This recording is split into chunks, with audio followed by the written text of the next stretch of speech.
අනුරාධපුරය ශ්‍රී ලංකාවේ ප්‍රථම රාජධානිය වේ.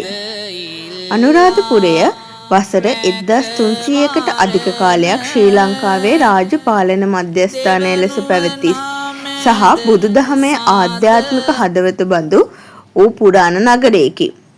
මහාවංශයට අනුව අනුරාධපුර නගරය පණ්ඩුකාභය රජතුමා විසින් ඉදිකර ඇත.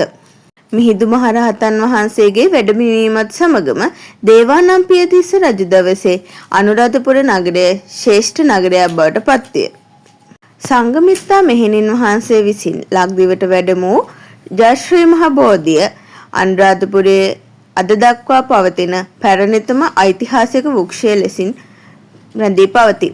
අනුරාධපුරයේ එහි දැවැන්ත දාගැබ් විස්මජනක කැටයම් සහ පොකුණු නිසා ලෝක ප්‍රකටය. අනුරාධපුර රාජධානිය සමෘද්ධිමත් වීමට ප්‍රධාන හේතුවක් වූයේ එහි දියුණු වාරි මාර්ගයයි. අනුරාධපුරය යනු ශ්‍රී ලංකාවේ ඉතිහාසය, ආගම, සංස්කෘතිය පදනම් වූ සුවිශේෂී උරුමයක්